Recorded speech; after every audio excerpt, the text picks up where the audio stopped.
దాని మోదీ గారు ఆ పదం వాడారంటే డెఫినెట్ గా అది ఇండిపెండెన్స్ డే స్పీచ్ 100% కదా.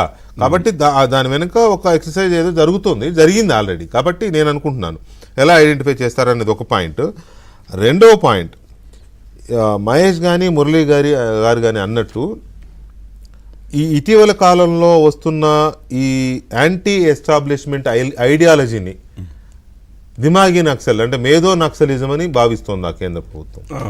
సరే, ఒకటి ముందుగా మనము దిమాగి నక్సల్స్ గురించి మాట్లాడదాం. నేను మళ్ళీ వస్తాను. ఏది మీరు అనేది ఈ డైరెక్ట్ వచ్చేయండి, ఎక్కువ టైం లేదు. ముందు దిమాగి నక్సల్స్ గురించి మాట్లాడదాం. ఎలా ఐడెంటిఫై చేస్తారు? ఇప్పుడు ఒక నక్సలిజం అనుకోండి, వాళ్ళు తుపాకులు తీస్తారు. తుపాకులు తీస్తే మనం గ్రే హౌండ్స్ అన్నాము, అక్కడైనా కానీ ఇది చేస్తాం. ఈరోజు కమ్యూనిజంని ఎట్లా డిఫీట్ చేశారు, లేకపోతే ఇంకొకటి వెస్ట్ బెంగాల్లోనే టీఎంసీని ఎట్లా డిఫీట్ చేశారు, పొలిటికల్ లెవెల్లోనే మాట్లాడతాను. ఇంకా ఐడియాలజికల్ దాకా పోలేదు నేను. ఎట్లా డెమోక్రటిక్ ప్రాసెస్ ద్వారా చేస్తాను, unless you win the peoples mind. అంతే. ఐడియాలజీకి మందు ఏంటి సార్? Ideology, counter ideology. అంతేగాని తుపాకులు తీసుకొని ఒక ఐడియాని చంపాలని తుపాకుల ద్వారా ట్రై చేస్తే అది ఇంకో 10 రెట్లు పెద్దదవుద్ది కానీ తక్కువ అవుద్దా చెప్పండి. ఇక్కడ ఒక ప్రమాదం ఉంది. మీరు అన్నది కొంతవరకు కరెక్ట్ అయినా కూడా ఒక యాంటీ ఎస్టాబ్లిష్మెంట్ ఐడియాలజీ ఉన్న వాళ్ళని ప్రో ఎస్టాబ్లిష్మెంట్ ఐడియాలజీతో కాకుండా సపరేట్ చేసి కేసులు పెట్టి ఇట్లా చేస్తున్నారు అనేది ఉంది కదా. ఇప్పుడు ఐడియాలజీని డిఫీట్ చేయడం అంటే ఐడియాలజీ అన్నాను. ఆ ఐడియాలజీని వాడి ఏమైనా మనం క్రైమ్ చేసామనుకోండి, చట్టం తన పని తను చేసుకుంటుంది. అంబేద్కర్ రాజ్యాంగం ప్రకారం వెళ్తుంది. కోర్టులు ఉన్నాయి. ఇప్పుడు ఏదో మోడీ గారి చేతిలోనే అంతా ఉంది. ఇంతకుముందు సార్ పెగసస్ ఇవన్నీ మాట్లాడుతూ అసలు మొత్తం దేశం మొత్తం కంట్రోల్లో. సార్ దేశం మొత్తం కంట్రోల్లో ఉంటే ఐడెంటిఫై చేసి వాళ్ళని ఏదో చేసేది అయితే నిన్న నిజంగానే ఒక విద్యాశాఖ మంత్రులు రిజైన్ చేయవలసిన అవసరం ఏమొస్తుంది సార్? చైనాలో అవుతుందా ఇట్లా? తియనన్ స్క్వేర్ తెలుసు కదా, ఎక్కిచ్చేస్తారు బుల్డోజర్. అవి మేము కాదు సార్. ఆ హిట్లర్ ముందు ఇట్లాగే హిట్లర్ మినిస్టర్ రిజైన్లు చేశారా? లేకపోతే చైనాలో కాదు రష్యాలో ఎవరైనా రిజైన్ చేస్తారా? ప్రజల ఇది వాళ్ళు ఇంత చేసిన వాళ్ళు, మమ్మల్ని క్రిటిసైజ్ చేసిన వాళ్ళు ఈరోజు రోడ్ల మీదే ఉన్నారు, హ్యాపీగా తిరుగుతున్నారు కదా. అసలు నాకు అర్థం కాదు. అసలు నిజంగానే కొంచెం ఆశ్చర్యకరంగా అనిపిస్తుంది. నిజాలు, ఫ్యాక్చువల్ లివ్డ్ ఎక్స్పీరియన్సెస్ అంటారు సార్. ప్రతి ఒక్కళ్ళు రోజు బయట జనాలకు కనిపిస్తూనే ఉన్నారు. వీళ్ళంతా ఇదేమన్నా ఎమర్జెన్సీలో పొలిటికల్ ఆపోజిషన్ని మీరు నిజంగానే ఒక నియంతృత్వం డీల్ చేసింది. వాజ్పేయి గారిని, అద్వానీ గారిని, జార్జ్ ఫెర్నాండెస్ గారిని, ఎంతో మంది లక్షల మందిని ఓవర్ నైట్ జైళ్ళలో పడేసి ప్రెస్ని బంద్ చేసి ఈరోజు ఇదే స్టూడియోలో కూర్చుని మురళి గారు మోడీ గారిని హిట్లర్ అంటున్నారు. నిజంగానే ఏ డిక్టేటర్షిప్లో ఇది సాధ్యమవుతుందో చెప్పమనండి. వారికి తెలియదు సార్. ఇంత ఫ్రీ కంట్రీ ఎస్పెషల్లీ ఇందిరాగాంధీ గారి సమయంలో అనే దమ్ము ధైర్యం ఉండేది కాదు. ఇంకొక విషయం చెప్తాను, అది అయిపోయింది. రెండో విషయం చెప్తాను.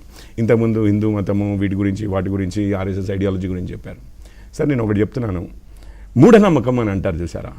అవి ఎందుకు సార్ ఓన్లీ హిందూయిజంలోనే ఉంటాయా సార్? ఎప్పుడైనా ఒక ఇస్లాంలో ఉన్న ఈ క్రిస్టియానిటీలో ఉన్న మూఢనమ్మకాల గురించి మురళి గారు ఎప్పుడైనా లేకపోతే వారి సహయోగులు ఎవరైనా మాట్లాడతారా? మాట్లాడరు సార్. ఐడియాలజీని డిఫీట్ చేసేది కేవలం ideology sir. You can't beat something with nothing అంటారు. ఒక దాన్ని ఏమీ లేకుండా వాక్యూమ్ తో మీరు ఏమీ డిఫీట్ చేయలేరు. ఇంకొక ఐడియాలజీతో బీట్ చేయగలుగుతారు. ఇప్పుడు యూత్ అన్నారు ఇంతకుముందు మీరు ఓపెనింగ్ స్టేట్మెంట్స్లో. ఎస్, యూత్ యొక్క ఐడియాలజీ ఈరోజు ది కైండ్ ఆఫ్ యాక్సెప్టెన్సే కాదు, అడాప్షన్. అసలు ఒక రెనెసాన్స్ నడుస్తుంది సార్ ఇండియాలో. అవునండి, అదే ఒక కొలోనియల్ మైండ్ సెట్ లో నుంచి మనం బయటకు వస్తున్నాం. నా పాయింట్ కూడా అదే. ఇవాళ ఇప్పుడు 50% ఆఫ్ యంగ్స్టర్స్ ఉన్న ఈ యంగ్ ఇండియా ఒక కొత్త టర్న్ తీసుకుంటోంది. గడిచిన 2 నెలలుగా ఇది ఎస్టాబ్లిష్ అవుతోంది. రోజు రోజుకి ఇప్పుడు మనం నోట్లో చేదున్న పదం వాళ్ళకి నచ్చినట్టు అనిపిస్తే ఆ పేరుతో ఒక మూమెంట్ వచ్చేస్తుంది కదా. ఒక సోషల్ మీడియా హ్యాండిల్ క్రియేట్ అయిపోతుంది. ఎగ్జాక్ట్లీ. సో అదేంటి అంటే సోషల్ మీడియా హ్యాండిల్ చాలా అయ్యో సార్, అది ఎట్లా? అందుకే దిమాగి నక్సల్ పార్టీ దానికి దీనికి సంబంధం లేదు. మీరు కగార్ అన్నారు కదా, అది అయిపోయింది, ఒక ఎరా అయిపోయింది. ఇప్పుడు ఏమైంది? ఆ రోజు నుంచి మేము మాట్లాడుతూనే ఉన్నాం. అడవుల్లో ఉండి ఉన్న నక్సల్స్ ఒకవైపు అయితే వారికి ఈకోసిస్టమ్ బయట ఏదైతే ఉందో సిటీస్లో ఏదైతే సార్ ఎల్టీటీ నడిచిందంటే ఆంటోన్ వాళ్ళంతా యూకేలో ఉండి చేస్తే కదా ఫండ్స్ రేజ్ చేస్తే ఐడియాలజికల్ గా చేస్తే మనం ఇప్పుడు ఈవెన్ ఖలిస్తాన్ అని మాట్లాడుతున్న వారు ఇండియాలో ఎవరు లేరు, కెనడాలో ఉన్నారు సార్. కెనడా పోయి వచ్చాను అంటున్నారు, అక్కడ గ్యారంటీగా చూసుంటారు ఖలిస్తానీస్ అక్కడ ఏం చేస్తున్నారు మన ఇండియాకి అగేన్స్ట్ గా అని చెప్పి. సార్ ఇవన్నీ ఐడియాలజికల్ బేస్ లేకుండా ఏ పాయింట్ అదే వారిని ఈ రకంగా ఒకటి వాస్తవం పాలక వర్గాల విధానాల మీద ప్రభుత్వాల విధానాల మీద క్వశ్చనింగ్ వస్తుంది కదా. ఈ క్వశ్చనింగ్ తీరుని మీరు నక్సలిజం అనుకుంటున్నారా? మీరు in the sense I mean RSS వీరు సర్సంఘచాలక్ గారు ఆయన అన్నారు మోహన్ భగవత్ స్వీకరించాలి, యాక్సెప్ట్ చేయాలని మోడీ గారు, కానీ ఆయన అన్న తర్వాతనే ఈ పదం పదం వచ్చింది. అందుకనే నేను అంటున్నాను నక్సల్స్ది మేము ఎప్పటి నుంచో అది పర్సూ చేస్తూనే ఉన్నాం సార్. అది ఆపరేషన్ కగారు నక్సల్స్ ఇదంతా నడుస్తుంది.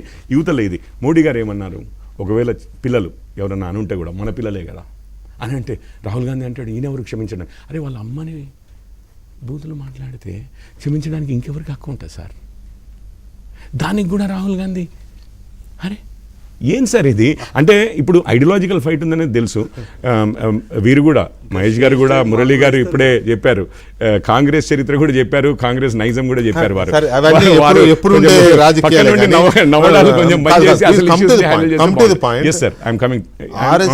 చీఫ్ మోహన్ జీ భగవత్ ఆయన ఏమన్నారంటే యువతని అణచివేసే ఆలోచనలు మంచిది కాదు, విధానాలు మంచివి కావు, స్వాగతించాలి వారి ఆలోచనల్ని వారి ప్రశ్నల్ని అని అన్నారు కదా.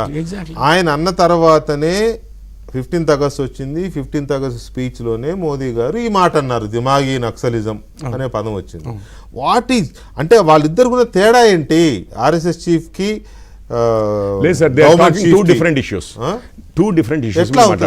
యూత్ మీద ఒక సార్ మీకు అసలు దిమాగి నక్సల్స్ ఎవరు? మీకు ఎవరు గుర్తొస్తారు? ఇప్పుడు నాకు అనిపిస్తుంది నక్సలిజం అంటే నిలదీసేవాడు, నక్సలిజం అంటే ఏకంగా రాజ్యాన్ని కూల్చాలనేవాడు, తుపాకీ పట్టేవాడు, రాజ్యానికి సార్వభౌమత్వాన్ని గుర్తించని వాడు, మన రాజ్యాంగాన్ని మన పూర్తిగా నాశనం చేయాలనుకునేవాడు వాడు కదా Naxal. Chairman is our chairman అన్నవాడు కదా. నాకు ఇప్పుడు ఓకే మీ దీని ప్రకారం అసలు భారతే లేదన్నవాడు సార్. ఇందాక నుంచి నేను గుచ్చి అడుగుతున్న దాంట్లో మీ నుంచి వచ్చిన నాకు ఏదేంటంటే మీ ఆలోచన విధానంలో దిమాగి నక్సల్ అంటే ఈ దేశ సార్వభౌమత్వాన్ని గుర్తించని వాడు, ఈ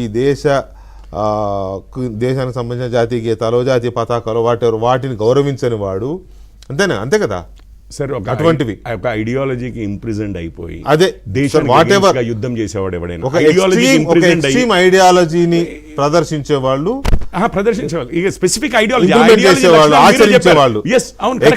ఐడియాలజీని ఆచరించే వాళ్ళు ఇంటలెక్చువల్ కిందకు వస్తారనేది మీ ఐడియాలజీ ప్రస్తుతం. Right, okay. ఇప్పుడు మహేష్ మీరు చెప్పండి సార్. ఇప్పుడు కొన్ని ప్రముఖమైన విషయాలు ఆర్ఎస్ఎస్ చీఫ్ మోహన్ భగవత్ గారు మాట్లాడుతూ ఈ దేశంలో పిల్లల్ని అణచివేయాలని చూడడం అంత క్షేమం కాదు, అంత ప్రమాదకరం, అణచివేయకూడదు అన్నట్టుగా చెప్పారు.